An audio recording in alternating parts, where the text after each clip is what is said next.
다시 한번 해보고 싶은 마음이 있으세요?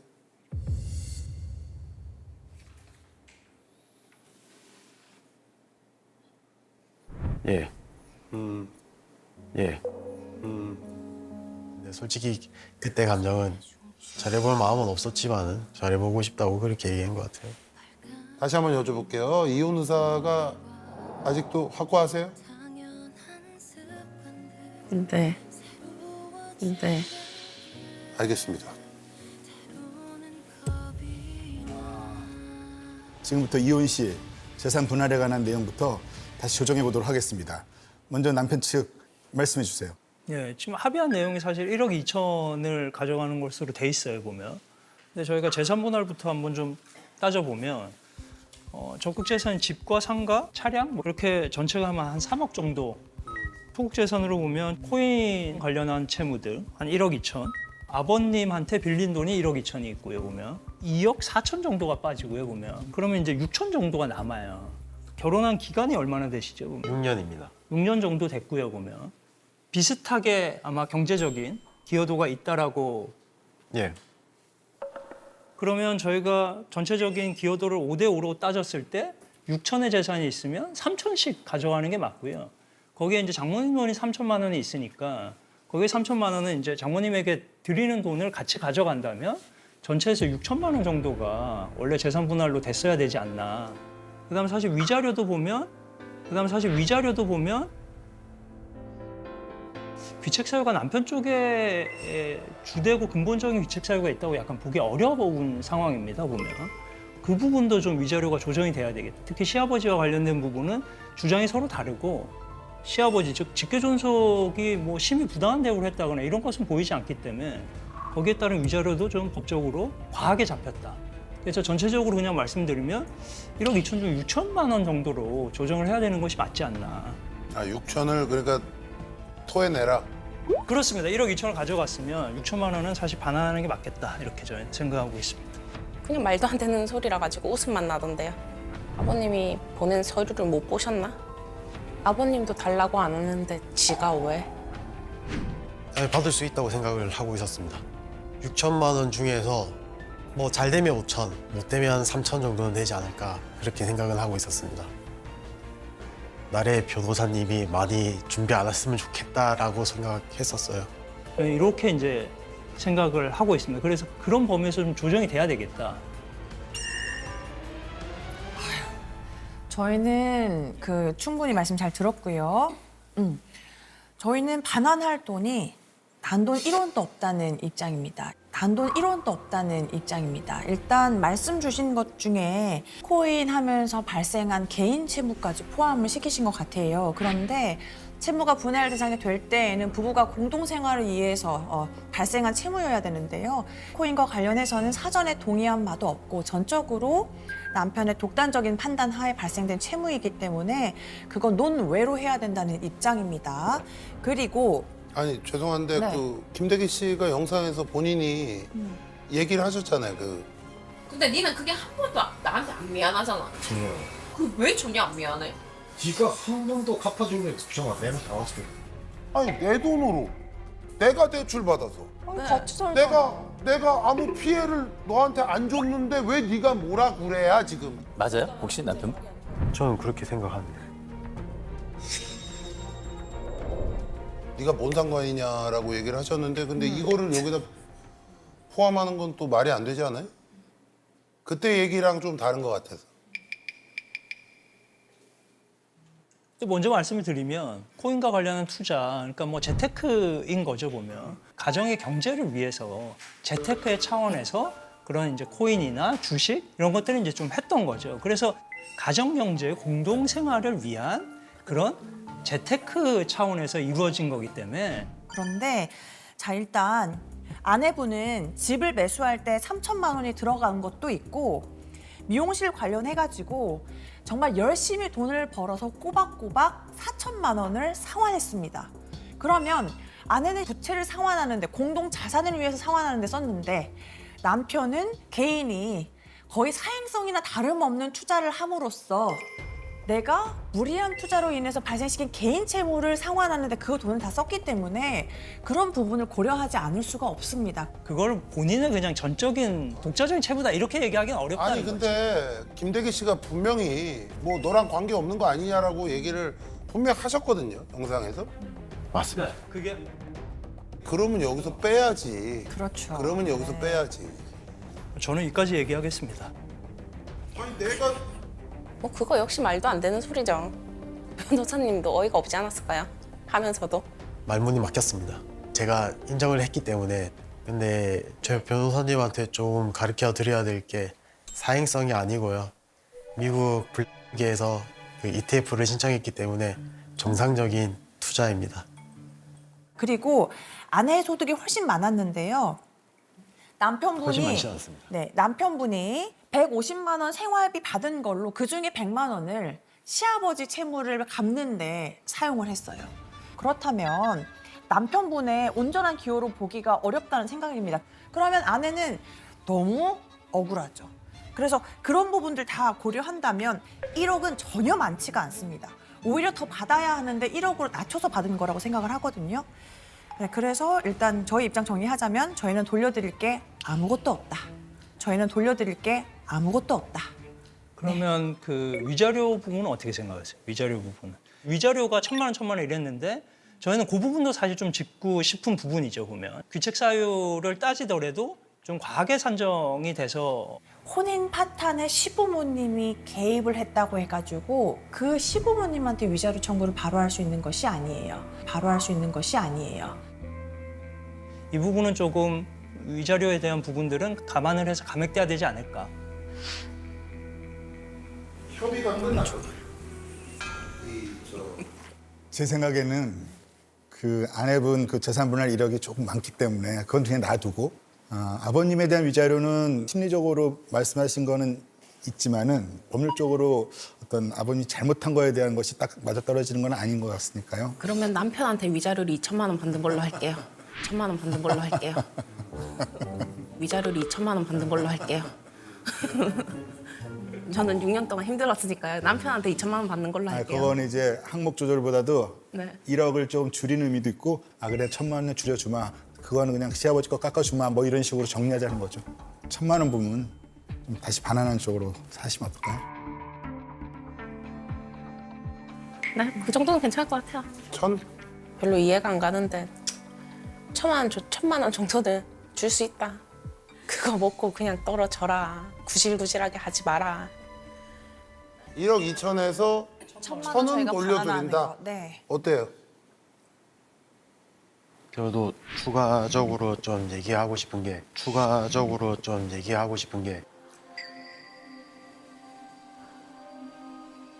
괜찮지는 않죠. 4천만 원 정도는 지금 정말 돌려받고 싶은 금액인데 부담했던 금액은 솔직히 많은데 들어주는 사람이 없어서 그 미용실에서 4천만 원을 갚았다고 하는데 그 중에서 750만 원은 제 돈이거든요. 이제 네 번인가는 이제 반반 부담을 했어요. 세 번인지 네 번인지 기억이 안 나지만 세 번은 정확하고 이제 세 번을 부담했다면 750만 원은 제가 부담을 한 겁니다. 갚을 때. 그것도 어이가 없는 게요. 한 2번 정도는 줬어요. 한 500 정도는 줬겠다. 그러고 나서는 자기가 차를 12개월 할부로 사는 바람에 차 할부를 170만 원씩 냈거든요. 맨날 돈 없다고 징징거려서 제가 차 할부도 한 몇 번씩 내줬는데 그럼 또 또이또이 아니에요? 진짜 돈돈거리면서 구질구질하게 한다, 진짜. 그리고 생활비 150만 원은 제가 자료를 준비했는데 150만 원은 훨씬 더 됩니다. 200만 원 가까이 되거든요. 제가 와이프 통장으로 5년 동안 보낸 게 950만 원. 제가 긴장이 돼가지고. 네. 5년 동안 950만 원 보냈다고? 아닙니다. 그 통장에 3개가 있습니다. 뱅크만 950만 원이고 전체적으로 합하면 한 4,400 정도가 추가적으로 더 들어갔다는 거야. 아내 통장에. 아내 통장으로 남편이 제가 더 보냈다는 보낸 거야. 금액은 네.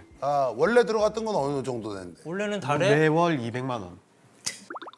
근데 여기 아니랬는데. 그 중에서 100이 시아버지께 갔잖아요. 아니 그러니까요. 네. 그러면은 실질적으로 생활비를 쓴 돈은 한 달에 100 될까 말까 정도인데 에? 생활비 기여가 이제 아무래도 대기 씨가 좀 더 떨어지니까. 기여가 떨어지진 않죠. 아니 그 빚 갚는 거 빼면 어떻게 안 떨어져요? 제 본인 카드 빚이 1년에 1,600 나오더라고요. 아니 카드 사용 내역이. 근데 저도 똑같이 1,600 정도가 나오더라고요. 근데 왜 남편분은 코인 하셨잖아요. 아니 코인이 카드 값으로는 안 나오죠. 카드를 그러니까 코인 대출을 그래서 받으셨잖아요. 아니죠. 그 이제 그러면 소고기 같은 거 먹으면 제가 결제를 했고요. 그렇죠. 어찌 됐든 이거든 저거든 아내는 그보다는 더 썼다라는 얘기니까. 근데 그게 아니다라고 아니다. 제가 주장하고 있는 거죠. 오케이 알았어요. 그거 가지고는 뭐라고 안 해. 또 되도 않는 소리 하는구나. 어떤 계산법으로 또 접근을 했길래 또 저러나. 제발 좀 가만히 있으면 반이라도 가지. 또 시작이네. 대기 씨가 뭐래도 좀 돌려받아야겠다라는 의지가 있으니까 그래서 그렇다면 저희는 처음 시아버지 시아버지 거 1,000 받는 걸로 쇼핑을 좀 많이 하긴 했죠. 가방. 쇼핑을 좀 많이 하긴 했죠. 가방 네. 그리고 또 금 목걸이랑 금팔찌 이런 것도 금 목걸이, 좀 여러 개 금팔찌? 구매했고 여행도 친구들이랑 좀 다니고 2번 다녔고 해외여행이 6년 동안 4번이에요. 이 4번이 이분은 안 갔고. 아니 그 중에 2번은 같이 가셨고요, 남편분이. 2번 같이 갔고 친구랑 갔는데 얼마예요? 보통 100만 원 내외. 100만 원. 근데 이거를 뭐라고 하기가 좀 백은 몇 개 산 거예요? 그럼 결혼 기간 결혼하고 동안. 하나 샀어요. 하나? 네. 그러니까 거짓말을 이게- 하고 있습니다. 어? 거짓말? 제가 사준 것만 얘기하고 있고 네. 자, 본인이 산 거는 지금 얘기를 안 하고 아. 있으니까. 오, 저 산 거 있네요. 지갑이랑 클러치 샀는데 아울렛에서 사서 2개 다 사도 120밖에 안 됐습니다. 네. 그 만약 그렇다면 지금 100짜리 두 개니까 그러니까 320, 매 400, 420, 500이 안 됩니다. 뭐 이거를 그럼 어떻게 해? 돌려받겠다는 얘기예요? 네. 어떡하래? 이건 어? 아니 그런 취지는 아니고요. 아까 아니, 얘기한 그러니까. 것처럼 이제 네, 저는 저를 위해서 쓴 돈이 없다는 없고 거죠. 그거를 얘기하는 겁니다. 제가 다 사줬습니다. 네 오늘 신고 온 신발 전부 다 제가 다 사준 거고요. 내 카드로 다 샀잖아, 그런 거를. 그래서 사주고 내가 통장으로 돈을 보내. 그런 적이 없잖아. 네, 그 코인 관련해가지고 대출이 한 9천 정도 되니까요. 현재 뭐 이율 이런 거 계산해보면 한 달 이자가 못해도 50만 원은 나갈 겁니다. 그러면 그 금액은 사실 남편분을 위해서 쓴 것이 아닌가 하는 생각이 들거든요. 아 그건 그런데 제가 제 옷과 제 신발을 산 게 일단 무조건 100만 원은 안 돼요. 일단 무조건 100만 원은 안 돼요. 지금 그걸 일일이 전부 다 해서 다시 맞아요. 항목을 해서 다시 한번 계산해보고 이유를 자초적으로 따지는 거는 한도 끝도 없고 부부라는 것이 그렇게 생각보다 네. 쉽게 헤어지기 어려운 면이 있다는 게 이런 것 때문에 그런 거거든요. 그래서 이미 한번 협의해서 돈까지 더 내줬으니까 그중에 일부만 조절해서 마음의 정리하는 쪽으로 가는 게 좋을 것 같아요. 하나하나 해봤자 네 그렇게 하겠습니다. 네, 오케이. 뭐 이렇게 끝내죠. 예. 네. 솔직히 만족스럽진 않은데 뭐 그 정도 뭐 받고 치야지. 뭐. 힘이 싹 빠지면서 더 이상 뭐 얘기해봐야 뭐 얻을 게 없다라는 생각이 들었습니다. 아버지한테 바로 드리려고 합니다. 그래서 오늘 그 1,000만 원을 다시 돌려주는 걸로 해서 재산 분할 협의를 재협의한 걸로 하겠습니다. 자, 마지막으로 한 번 더 여쭤볼게요. 우리 대기 씨는 이혼 의사가 아직도 없으세요? 다시 한번 해보고 싶은 마음이 있으세요?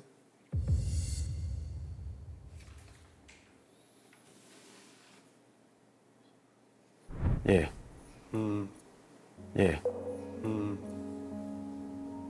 다시 한번 해보고 싶은 마음은 있으시다. 잘 살고 싶은 사람이 종이를 저렇게 빼와서 저러고 있어? 저게 잘 살고 싶다는 말이야? 정말 너는 앞뒤가 또 다르구나. 참 한결같이 말과 행동이 다르구나 싶었죠. 잘하고 싶다고 얘기하고 또 1시간도 안 돼서 이혼하겠다고 얘기하기가 또 그래가지고 그냥 처음에 얘기했던 거를 그냥 쭉 이어나가려고 그렇게 했던 것 같은데 솔직히 그때 감정은 잘해볼 마음은 없었지만은 잘해보고 싶다고 그렇게 얘기한 것 같아요. 우리 효정 씨 네. 어떻습니까? 다시 한번 여쭤볼게요. 이혼 의사가 아직도 확고하세요? 네. 네. 알겠습니다.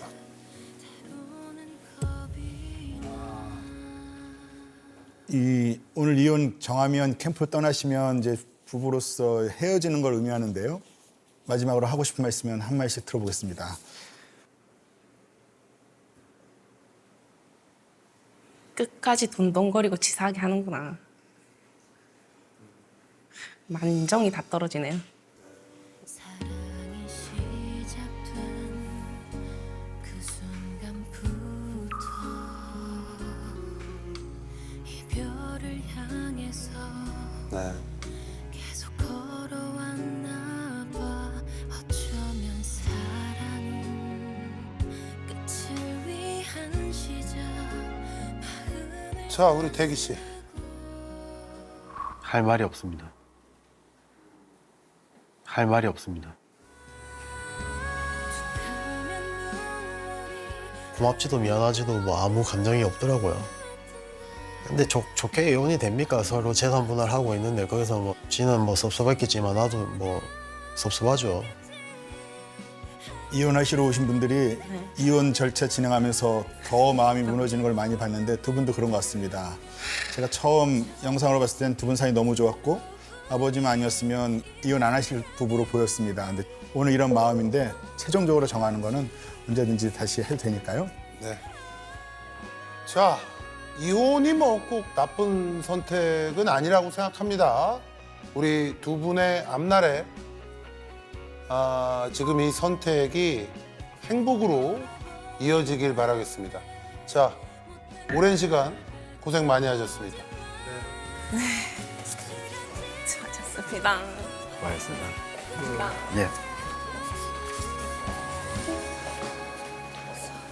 서른스러웠던 그 모든 밤들은 꿈에서 깨듯이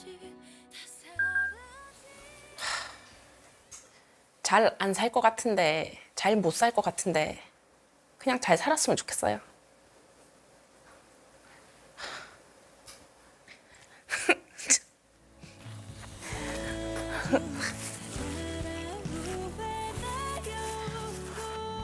그냥 잘 살았으면 좋겠어요. 제가 6년 동안 못난 사람 만난 거 아니게.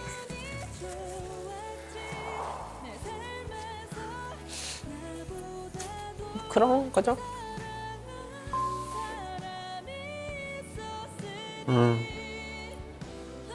어제 아침에 광민 선생님하고 상담을 받을 때 그때 좀 뭔가 엄청 큰 충격을 받았거든요.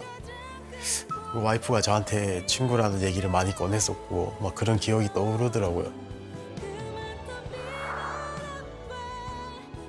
그 뒤로 조금 뭐 동요되기 시작해가지고 와이프가 그렇게 힘들어하는 거를 내가 조금 더 귀 기울여줬으면은 이까지 않았을 텐데 이만큼까지 많이 쌓이지 않았을 텐데 어떻게 하면은 이혼을 안 할 수가 있을까라고 많이 생각을 했는데 결국 이혼은 하지만은 많은 것을 느꼈기 때문에 조금 더 어른이 되지 않았을까, 성장하지 않았을까. 아쉽지만은 우리 잘 이혼해 보도록 하자. 응원할게.